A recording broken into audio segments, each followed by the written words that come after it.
네. 자, 지난주에는 우리가 아브라함에 대해서 공부를 했는데 아브라함에 있어서 가장 중요한 게 뭐라고 제가 말씀드렸죠? 바로 아브라함에게 있어서 가장 중요한 건 아브라함의 소명이다. 그래서 아브라함을 하나님은 그냥 부르시지 않고 분명한 목적을 두시고 불러주셨다라고 얘기를 드렸어요. 그래서 어떤 목적을 가지고 불러주셨느냐? 아브라함을 통해서 복을 가져다 줄 것이고 아브라함의 이름이 온 세상에 크게 떨쳐지게 되고 결국 모든 땅의 민족들에게 퍼져나가게 될 것이다 라고 말씀을 드렸었습니다. 그래서 좀 더 구체적으로는 창세기 12장 1절부터 3절까지의 말씀을 근거로 내가 너로 큰 민족을 이루고 내게 복을 주어 내 이름을 창대하게 하리니 너는 복이 될지라 너를 축복하는 자에게는 내가 복을 내리고 너를 저주하는 자에게는 내가 저주하리니 땅의 모든 족속이 너로 말미암아 복을 얻을 것이라 하신지라 라고 말씀을 드렸었습니다. 그래서 결국 아브라함이라는 한 사람으로부터 시작되어서 점점점 큰 민족을 이루는 것을 잠시 살펴볼 수 있었고요. 그리고 아이를 낳을 수 없는 아내를 두었던 아브라함에게 하나님께서는 불가능해 보이는 약속을 허락하여 주셨다. 그런데 이 약속은 아브라함에게 3번, 이삭에게 1번, 야곱에게 1번, 점진적으로 하나님은 계속해서 그 약속을 성취해 나가는 것을 우리에게 보여주었었습니다. 자, 그런데 이스라엘 백성들은 어떤 삶을 계속 살았죠? 죄를 계속 반복해서 살았죠. 그래서 돌아오다가도 약속을 기억하다가도 또 죄를 짓는 것이 이스라엘 백성들의 모습이었습니다. 그런데 이때 우리가 기억해야 할 것이 있다고 말씀을 드렸죠. 바로 이런 상황에서도 하나님은 자신이 사랑하시는 백성들을 포기하지 않으시고 끝까지 사랑의 메시지로 기회를 주시는 것을 우리에게 보여주셨다라고 말씀을 드렸었습니다. 인간은 늘 죄를 짓고 하나님과의 언약을 파괴하고 의도적으로 관계를 망가뜨리지만 하나님은 계속해서 손 내밀어 주시고 회복의 기회를 주시는 하나님이시라는 것을 우리가 살펴보았다라는 것이죠. 그래서 오늘날 우리도 구원받은 사람이라는 것을 알지만 하나님보다 우선하는 것들이 계속 있는 우리의 삶을 통해서 이 구약 시대의 사람들이 멀리 있는 소설 속에 있는 사람들이 아니라 오늘날 우리와 얼마나 맞닿아 있는 이야기인가라는 것을 잠시 살펴볼 수 있었습니다. 그러면서도 하나님은 실패하는 백성들의 상황 가운데에서도 계속 기회만 주시고 기회만 주시는 것으로 끝나는 것이 아니라 하나님은 예수님이 오실 때까지 하나님의 일을 계속해서 성취해 나아가시는 것을 보여주셨습니다. 그래서 결국 그 성취의 끝, 성취를 완성하신 분이 오시게 되었죠. 그게 바로 예수 그리스도셨다라는 것이었습니다. 자, 그게 지난주 아브라함에 대한 지난주까지의 이야기였고 오늘 이어서 우리가 살펴볼 주제는 출애굽에 대한 부분입니다. 출애굽. 우리가 출애굽을 통해서 하나님께서 어떤 것을 말씀하시는지를 구체적으로 발견하는 시간이 되었으면 좋겠는데요. 먼저 출애굽기 20장 2절을 한번 보도록 하겠습니다. 출애굽기 20장 2절 제가 읽겠습니다. 나는 너를 애굽 땅 종되었던 집에서 인도하여 낸 네 하나님 여호와니라. 자, 먼저 야곱의 이 지금 상황에 이르렀을 때에는 하나님이 약속하셨던 복의 민족들이 더 번창하고 수가 배가 되어 가는 것을 우리에게 보여줍니다. 자, 그런데 이제 그 뒤에 이집트, 애굽이죠. 애굽에 어떤 일이 일어나냐면 정권이 교체가 됩니다. 자, 보통 정권이 교체가 되면 어떤 변화라는 것이 일어나게 되겠죠. 특별히 히브리 사람들, 곧 아브라함의 자손들, 이스라엘 사람들에 대해서 애굽에 있는 정권이 바뀐 사람들이 어떤 정책을 펼치게 되냐면 억압 정책을 펼치게 됩니다. 즉 히브리 사람들이라면, 이스라엘 사람들이라면 강제로 노역을 했었어야 됐다는 거예요. 그리고 정치와 사회와 영적으로 각종 속박을 이스라엘 백성들은 견뎠어야 했다라는 것입니다. 그래서 이집트의 왕이죠. 애굽의 왕은 점점 늘어나는 이스라엘 백성들, 그 백성들을 가만둘 수 없었습니다. 그래서 어떤 정책을 펼칠까요? 네, 노역을 하기 시작하고, 그뿐 아니라 노역을 했는데도 계속해서 사람들이 늘어나는 거예요. 그랬을 때 위기감을 느끼겠죠. 남자들이 점점 많아질 테니까. 그래서 어떻게 하죠? 남자들을 다 죽이라고 합니다. 그래서 나일강에서 버려서 다 죽이라고 하죠. 결국 이 과정에서 하나님은 남자들을 다 죽일 것 같아 보이는 현실 속에서 누구를 등장시키기 시작합니다. 그게 바로 누구죠? 모세라는 겁니다. 물론 모세는 살인을 저지르는 죄를 범하기도 하지만 결국 방황 끝에 하나님의 부르심을 받고 출애굽을 이끄는 리더자가 되기 시작합니다. 바로 왕은 출애굽하려는 이스라엘 백성들에 대해서 마음을 계속해서 굽히지 않다가 10번째 재앙, 언제 비로소 마음을 돌이킬까요? 10번째 재앙이 뭐죠?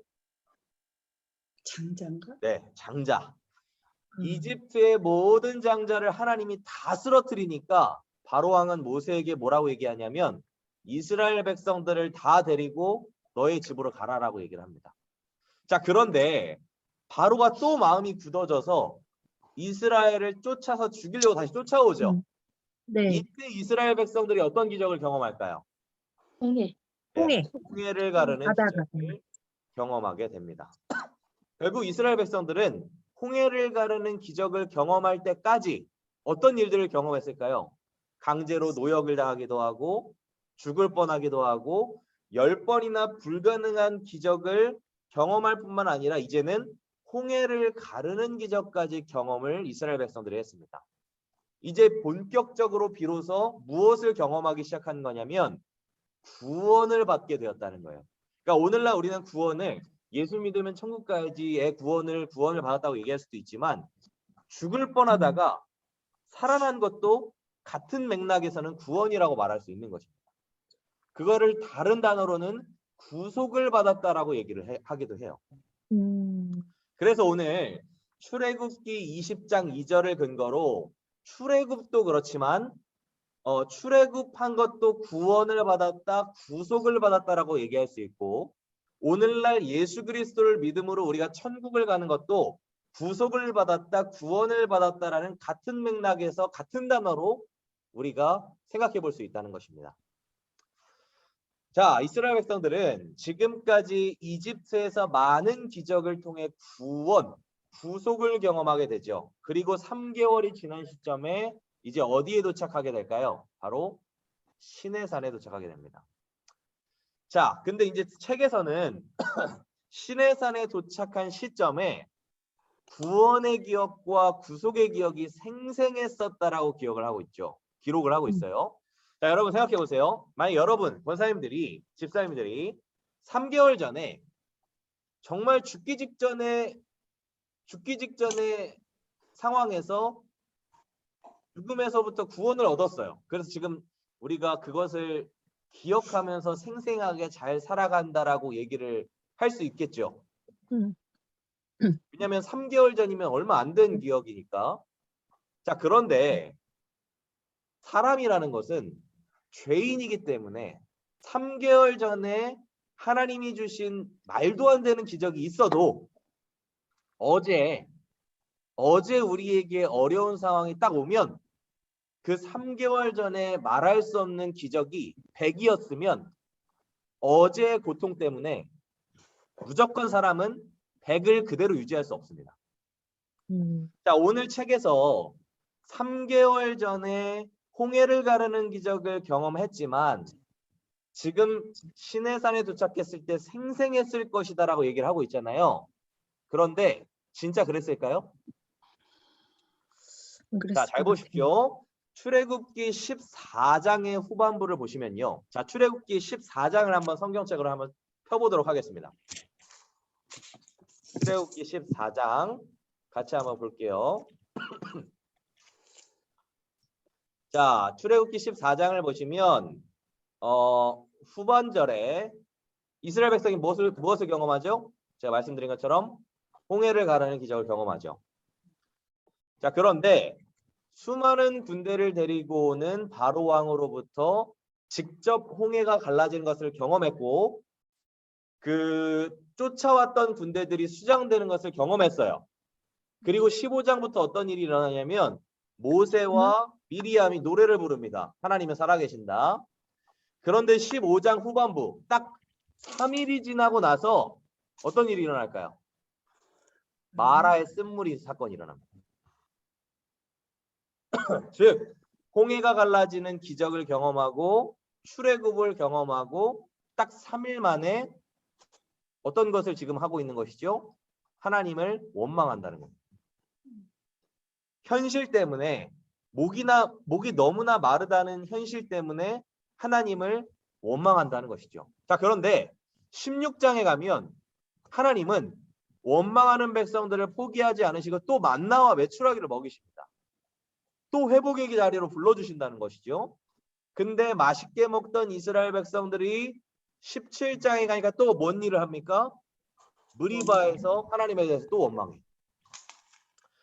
자, 이렇게 3개월이 지난 시점에서 기억이 생생했을 수는 있지만 사람은 이스라엘 백성들은 여전히 하나님을 원망하는 모습을 보여주는 죄인이라는 것을 보여준다는 겁니다. 근데 여기서 중요한 건 백성들은 끊임없이 죄를 짓고 하나님을 원망할지 모르겠지만 하나님은 이런 상황에서도 어떻게 하신다? 끝까지 기회를 주시고 끝까지 은혜를 보이시면서 결국 3개월이 지난 이 시점에 시내산까지 이르게 하셨다는 것입니다. 네, 그래서 핵심은 끊임없이 원망하는 백성들이 아니라 그럼에도 불구하고 끊임없이 백성들을 포기하지 않으시는 하나님, 끊임없이 기적을 잊어버리는 백성들에게 끊임없이 기적을 보여주시는 하나님이 우리의 하나님이시라는 것이 핵심이라는 겁니다.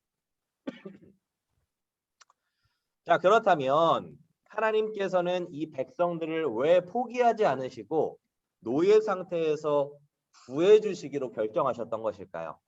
자, 첫 번째는 하나님이 아브라함과 세우신 언약을 기억하셨기 때문이라는 겁니다. 하나님이 아브라함과 어떤 약속을 하셨죠? 약속. 이방 땅의 종살이, 출애굽을 이끌어 주실 것이고 본인이 약속하신 것을 반드시 성취하시겠다라고 약속하셨기 때문입니다. 그런데 이 아브라함을 통한 약속은 과거와 현재와 미래의 약속 중에 언제의 약속이시죠? 과거에 있었던 약속이시죠.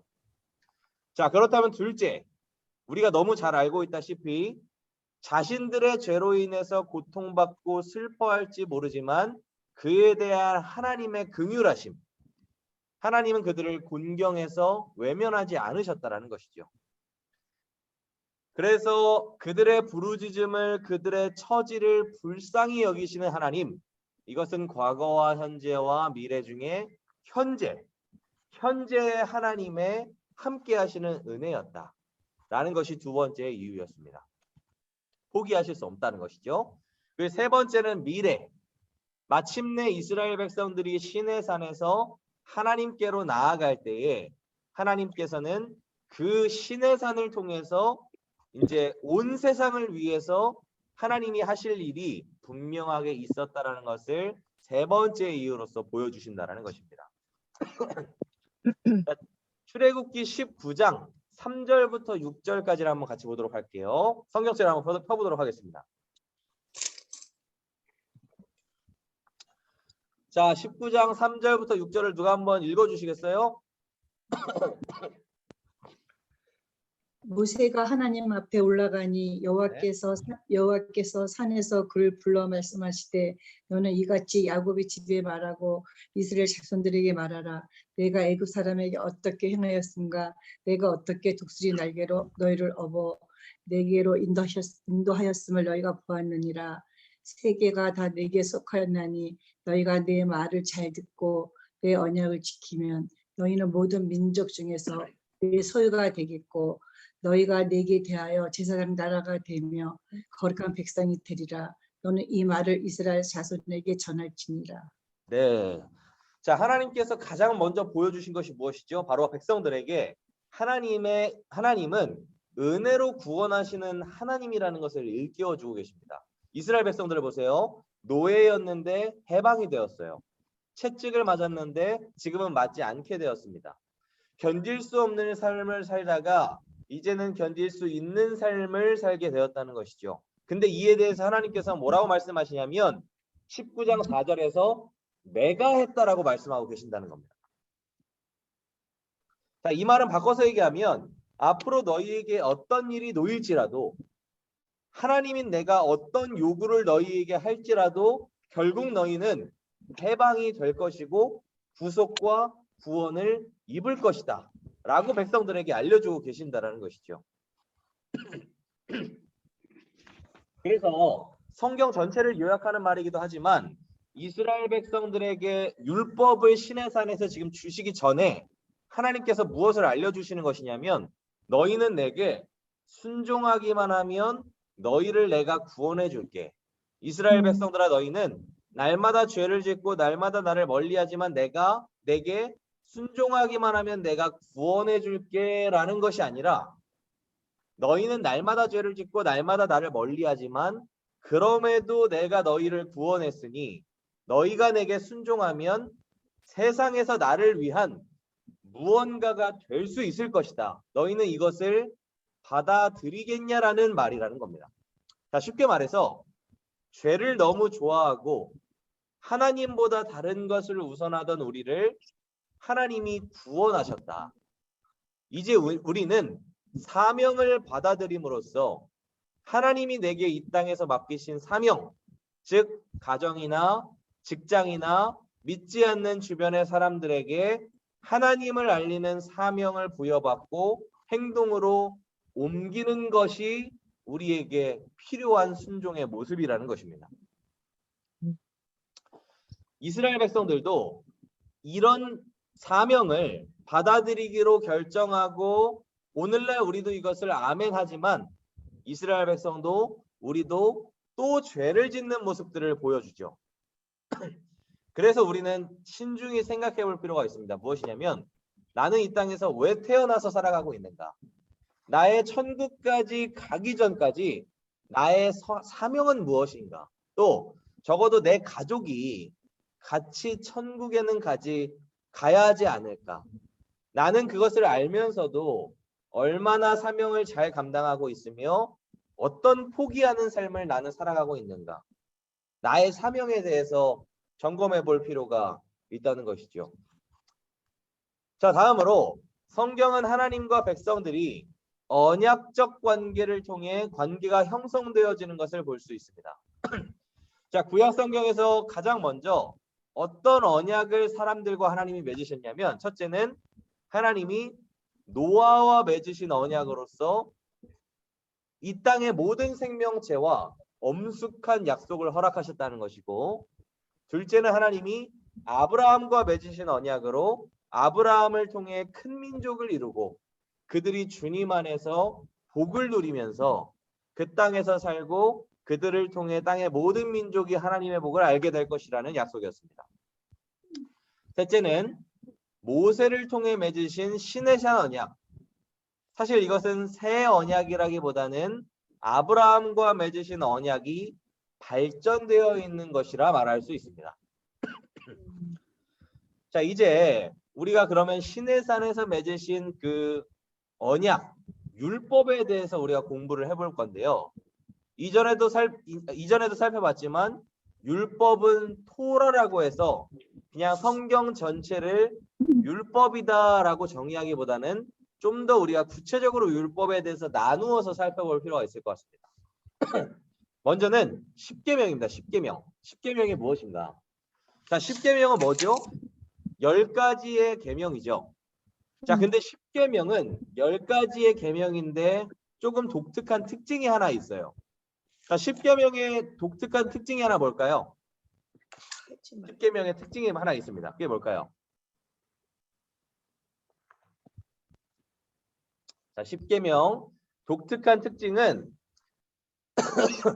하나님께서 직접 말씀하신 것을 기록했다는 겁니다. 그래서 오늘날도 그렇지만 유대인들에게 이 십계명은 굉장히 특별한 위치에 특별한 자리를 차지하고 있습니다. 자, 그런데 성경에는 십계명을 토대로 율법이 몇 개나 있을까요? 지켜야 하는 율법들이 10,000개? 몇만 개가 있습니다. 네. 근데 그 몇만 개가 모두 이 십계명을 통해서 파생된 거예요. 그래서 십계명을 기준으로 모든 율법들이 나오게 되었다는 것이죠. 그래서 그 율법의 어떤 정신이 아니라 율법 글자 자체를 지키려고 현재 유대인들은 실제 이스라엘을 가면 어떤 행동까지 하냐면 안식일에는 노동을 하지 않아야 되기 때문에 엘리베이터를 유대인들은 누르지 않습니다. 그래서 엘리베이터를 눌러줄 종을 돈 주고 사요. 그렇게까지. 정신보다 글씨에 집중하고 있는 모습인 거죠.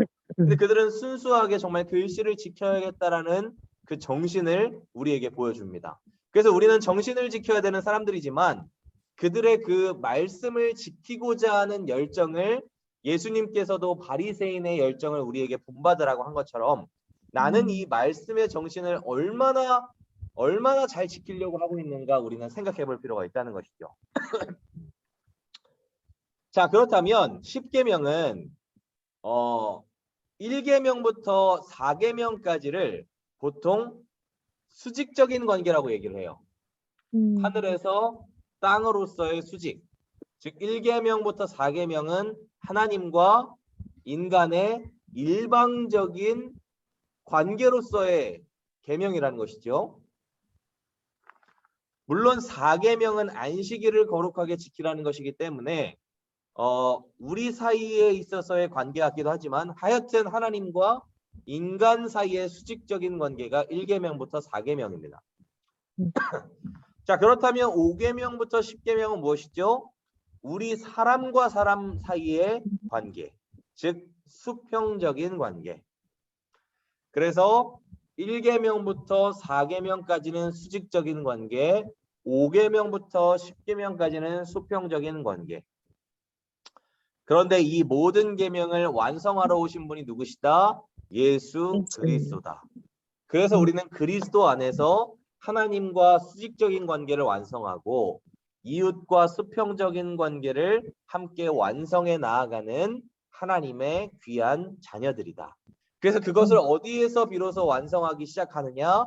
하나님은 사도 바울을 통해 말씀하셨던 것처럼 교회를 통해서 머리 대신 그리스도 안에서 이해되지 않고 나랑 맞지 않는 사람들이 같이 교회를 다니지만 함께 주님이 있기 때문에 예수님이 없으면 우리는 이웃들과 화목해질 수가 없어요. 그러나 함께 화목을 이루어 가면서 죽기 직전에 영원한 천국을 이 땅에서 작게나마 경험하면서 살아가는 것이다 라고 생각을 하시면 좋을 것 같습니다. 네. 자, 두 번째는 언약서예요. 언약서.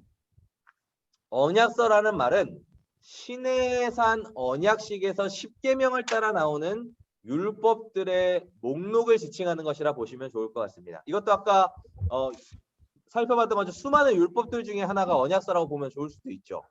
그래서 이 내용을 잘 보면 손해나 과실이나 사고나 일방적인 보상, 피해가와 같은 것들을 얘기하는 거죠. 레위기나 뭐 신명기나 이런 데 나오는 것들이죠. 그래서 이런 것들은 구약 시대에 어떻게 어떤 상황을 어떤 방식으로 처리해야 할까 마치 오늘날의 현대 사회에서 법적 절차를 밟는 그런 것들을 의미한다라고 볼 수 있을 것 같습니다. 자, 다음은 레위기예요. 레위기. 레위기를 보시면 너무 어렵죠. 어떤 제사를 드려야 되고 제사장들은 어떤 임무를 수행해야 되고 무엇이 정결하고 무엇이 부정한지에 대해서 너무나 상세히 설명하고 있기 때문입니다. 그래서 구약 시대의 레위기는 어떤 느낌이냐? 하나님의 사람으로 더 잘 성장하고 경제와 사회와 가정에서 하나님의 사람으로 어떻게 법을 잘 지켜나갈 수 있는가가 레위기에 기록되어 있다라고 보시면 좋을 것 같습니다. 그리고 신명기는 신명기라는 뜻 자체가 두 번째 율법이라는 뜻을 가지고 있어요. 그런데 이것은 새로운 두 번째 율법이 아니라 하나님이 처음 주셨던 율법을 좀 더 갱신해서 모세가 죽기 직전에 두 번째 설교한 내용이라고 이해를 하시면 쉬울 것 같습니다.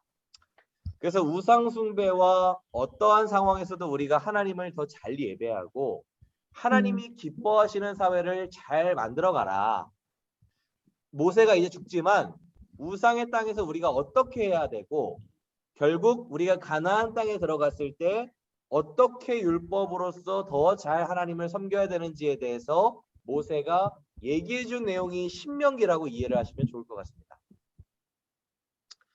자, 그렇다면 이런 정신을 오늘날 이 율법을 우리는 어떻게 생각을 해야 될까 생각해 볼 필요가 있을 것 같아요. 먼저 이스라엘 백성들이 처음 율법을 받았을 때를 우리가 생각해 보면 좋을 것 같습니다. 시내산 앞에서 율법을 처음 받아들였을 때 이스라엘 백성들의 모습이 우리의 모습이라고 생각을 하면서 우리가 꼭 기억해야 할 것은 율법은 의롭게 되기 위한 조건, 의롭게 되어서 구원을 받기 위한 조건으로 우리에게 짐처럼 부과된 것이 아니라는 것을 기억해야 합니다. 자, 쉽게 얘기해서 율법은 오늘날 우리에게 하나님의 복을 하나님의 사람으로 복을 받는 사람으로 잘 살아갈 수 있도록 주신 선물인 것이지 이것을 지키지 않으면 내게 짐처럼 되고 이것을 지키지 않으면 뭔가 너무 무거운 그런 십자가와 같은 것으로 율법이 주어지면 안 된다는 것이죠. 자, 더 쉽게 얘기하면 이런 거예요. 하나님을 사랑하니까 율법을 지켜 나아가는 것이지 율법을 지키니까 하나님을 사랑한다고 착각하면 안 된다는 것입니다. 예를 들어 거짓말을 하지 않아야 되는 것을 알죠. 근데 거짓말을 날마다 어떻게 우리가 안 합니까?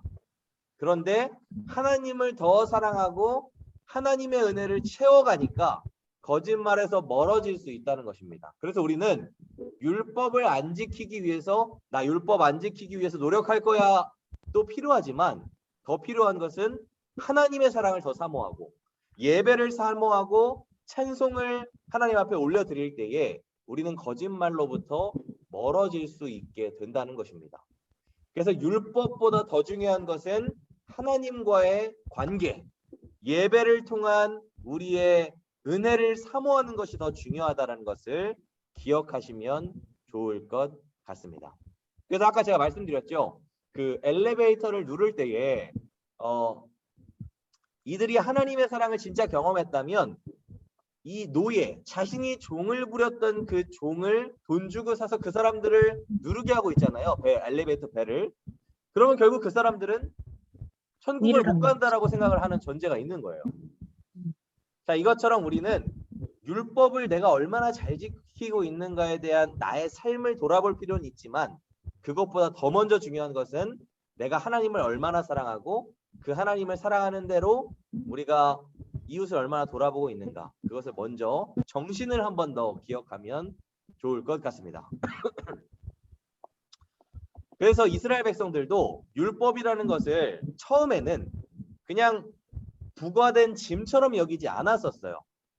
그래서 율법을 어둡고 짐처럼 여기지 않았다라는 사실을 시편 19편 7절부터 10절은 우리에게 분명하게 말씀해 주고 있는데 시편 19절을 한번 보도록 하겠습니다. 시편 19절이에요. 편. 19절. 몇 편? 7절부터 10절. 몇 편? 19절. 19편. 편. 7절부터 10절 말씀입니다. 자, 7절부터 10절 제가 읽도록 할게요. 시편 19편 19장 7절부터 10절. 여호와의 율법은 완전하여 영혼을 소성시키며 여호와의 증거는 확실하여 우둔한 자를 지혜롭게 하고 여호와의 교훈은 정직하여 마음을 기쁘게 하고 여호와의 계명은 순결하여 눈을 밝히게 하시는도다. 여호와를 경외하는 도는 정결하여 영원까지 이르고 여호와의 법도 진실하여 다 의로우니 금 곧 많은 순금보다 더 사모할 것이며 꿀과 송이꿀보다 더 달도다.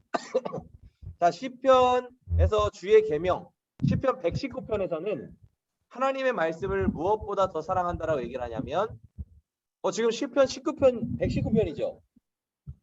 19편. 방금 제가 잘못 읽었죠? 19편. 19편에 지금 제가 읽은 게 맞나요, 내용이? 네. 네, 아무튼 시편 119편에서는 오늘 19편에서와 같이 하나님의 계명을 무엇보다 더 소중하다고 얘기를 하냐면 순금보다. 이게 어떻게 가능한 거냐면 실제 은과 실제 순금과 실제 금이 내게 있으면 내가 있어 봤으면 하나님의 말씀이 내게 그것보다 더 귀하다는 것을 있어 본 사람은 느낄 수 있습니다. 그래서 나는 진짜 순금보다 율법 하나님의 말씀이 귀한가? 정말 내가 지금 가지고 있는 돈과 재산과 건강과 모든 것이 없어지더라도 말씀을 천하보다 귀하게 나의 마음에 모시고 사는 것이 정말 귀한가? 우리는 생각해 볼 필요가 있다는 것이죠. 그래서 이전에 이런 말이 있었어요. 두 명의 청년이 있었는데 그 유명한 일화예요. 한 명은 북한군이 자신을 위협하더라도 끝까지 예수님을 믿겠다고 한 청년이 한 명 있었습니다. 또 한 청년은 북한군이 자신을 위협하면 자신이 너무 잘 알기 때문에 예수님을 믿겠다고 말할 수 있을지 걱정하면서 늘 주님께 겸손함을 구했던 청년이 있었어요. 근데 실제 북한군이 6.25 때 쳐들어왔는데 누가 주님을 부인했었을까요? 바로 처음에 절대 예수님을 부인하지 않겠다고 얘기했던 청년이었습니다.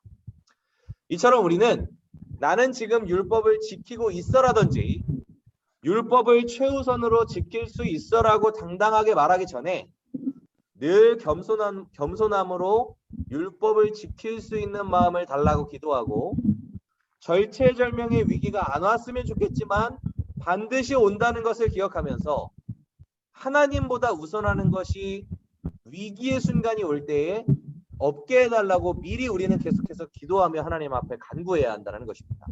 이럴 때에 어려운 상황이 올 때에 하나님께서 위로를 허락하여 주실 것을 기억하면서 우리가 율법 자체가 아니라 율법의 정신이 어려운 상황에 우리에게 임할 수 있도록 구하면서 나아가야 한다는 것이죠.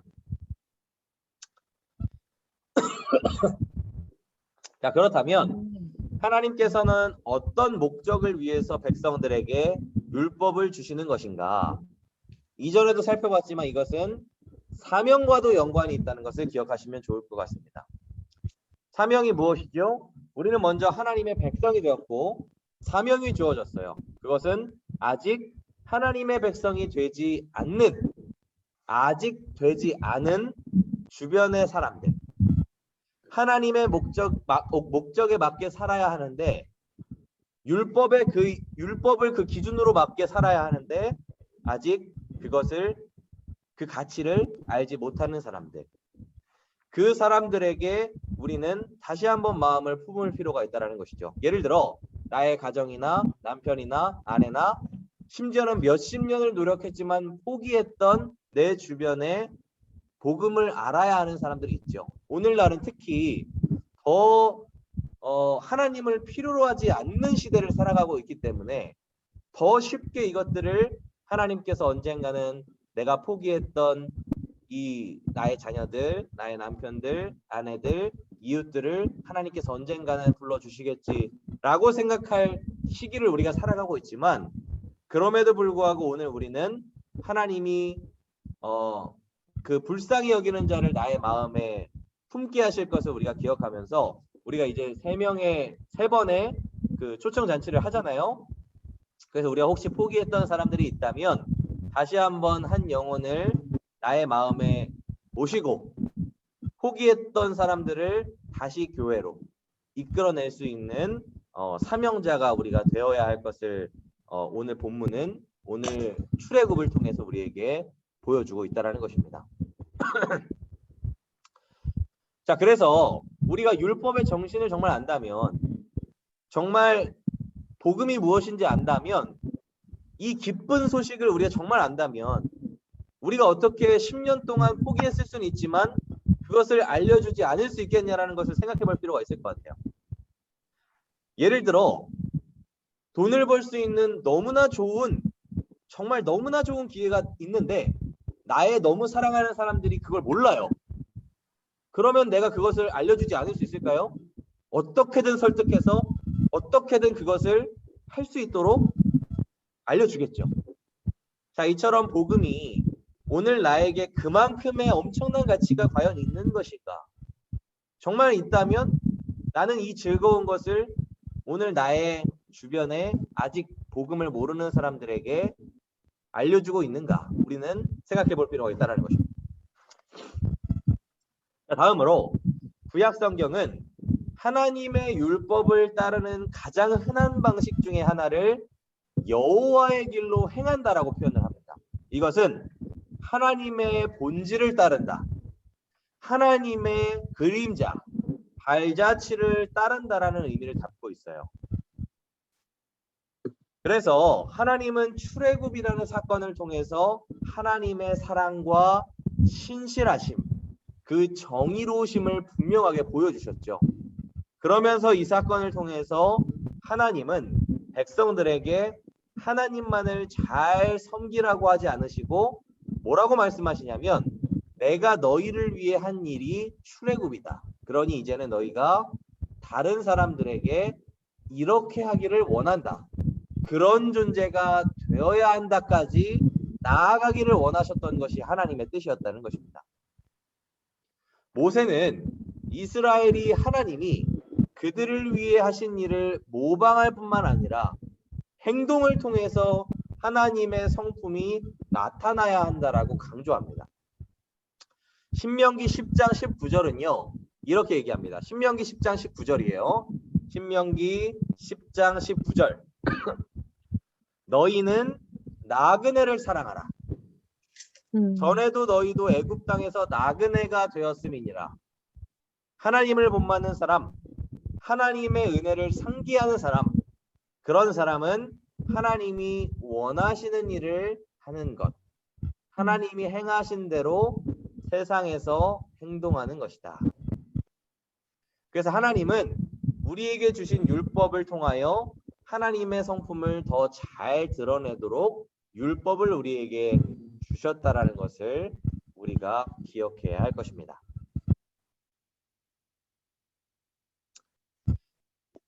그래서 우리는 노예 상태에서 해방시켜 주신 분이 하나님이신 것을 알고 유익하지 않는 삶에서 유익한 삶을 허락하신 분이 주님이심을 알고 다시 그분께 돌아가는 삶을 살아가야 한다는 겁니다.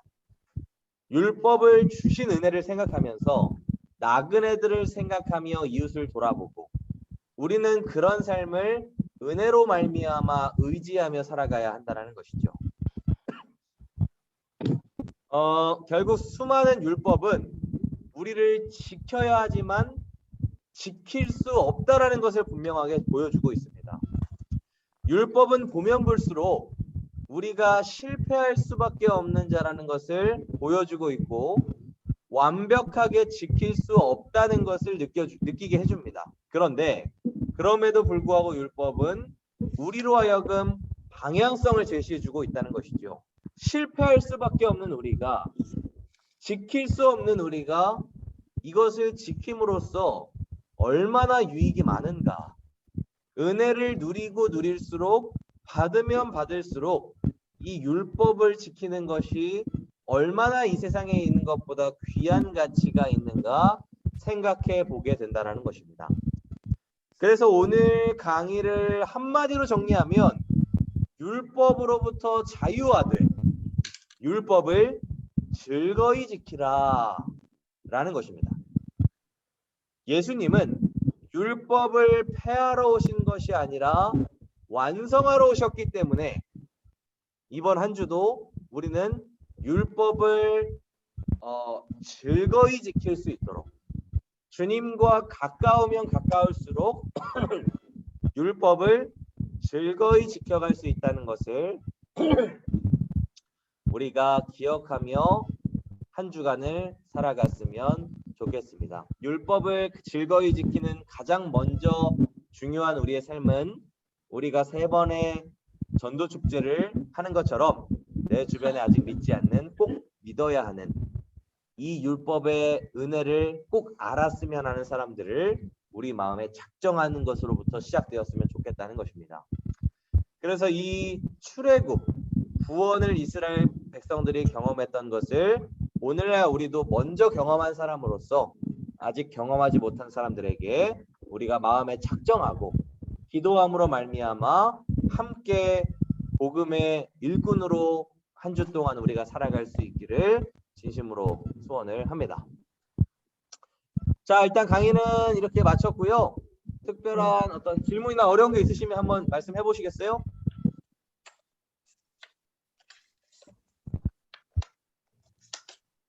근데 지금 전도사님도 책 보고 하시는 거잖아요. 근데 책 보고 안 합니다. 안 하셔요? 책을 통해서 정리를 했어요. 그래서 지금 막 거기 찾느라고. 좀- 책의 내용을 예. 지금- 그러니까 제가 말씀드리는 거는, 그러니까 이게 어떤 느낌이냐면 이렇게 이해하시면 돼요. 책을 전제로 제가 정리를 해서 다른 내용들을 추가해서 제가 강의를 드리고, 그리고 책은 전이랑 후에 한 번만 읽어보시면 제가 한 강의의 내용과 그 책을 한번 읽어보시면 총 정리가 되는 느낌이에요. 이해가 되시죠? 네. 어려우세요? 아니 말씀하신 게 이제 율법을 또 언어 이렇게 들어있긴 하는데 어디로 네. 하시는지 모르고 내용이 어디로 이렇게 쭉쭉 가는지 몰라가지고. 연결이 지금 이어져서 지금 어디 페이지 어디로 하시는지 지금 저는 그거 찾는. 그래서 이게 뭔가 이런 느낌이에요. 이렇게 1번 뭐, 2번 뭐 이런 식으로 돼 있으면 좋은데 이게 그냥 내용이 쭉 있다 보니까 이게 그냥 책 읽듯이 제가 정리를 해드리면 이게 의미가 없을 것 같아서 책을 통해서 제가 정리해드린다고 생각을 하고 그냥 굳이 책을 참고하지 않고 그냥 정리해가면서 강의를 들으시면 되고, 그 다음에 이 강의가 끝나고 나서 책을 그냥 한번 쭉 읽어보시면 내용이 더 정리가 될 거예요. 끝나고 있어요. 네. 네, 그래서 그냥 강의를 들으시면서 책은 안 보셔도 돼요. 제가 그냥 정리를 해드리는 거니까 그냥 A4 용지나 이런 데에 쭉쭉쭉쭉 정리해 가시면서 하시면 되고, 책을 이 강의 시간에 보시려고 하면 어디가 어딘가 이렇게 헷갈리실 거예요. 네, 그래서 내용이 어렵지는 않으니까 네, 그렇게 A4 용지로 정리를 하시고, 그리고 끝나고 나서 책을 한번, 짧아요. 20페이지, 30페이지밖에 안 되니까 책을 한번 정리해서 보시는 걸로 하면 될 것 같습니다. 네, 또 다른 분들 어려우신 거나 이해가 안 되시는 거 있으시면 한번 말씀해 보시겠어요?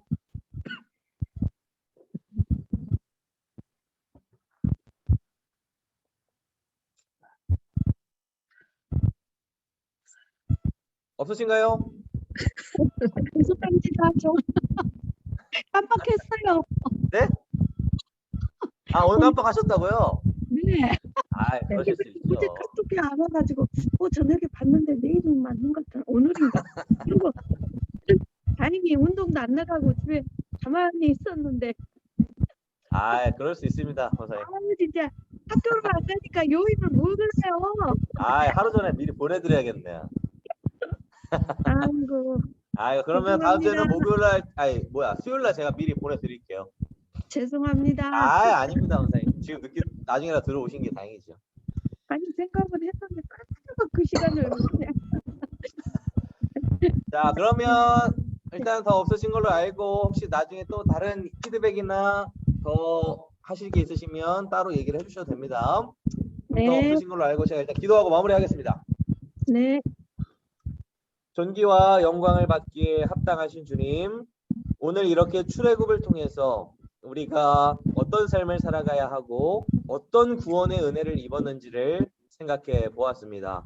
주님, 우리가 한 영혼을 천하보다 귀하게 여기시는 예수님의 마음을 따라 우리가 다시 한번 먼저 구원을 입은 사람으로서 우리가 다시 마음에 작정하고 우리 주변에 이 복음을 모르는 자들에게 손을 내밀 수 있도록 주님께서 은혜를 더하여 주시고, 우리가 이번 주일을 마주하기 직전까지 늘 건강하게 주님께서 지켜 보호하여 주셔서 우리가 하나님의 사람으로 이 땅에서 기쁨으로 잘 살아갈 수 있도록 주께서 함께 하시고 주께서 역사하여 주시옵소서.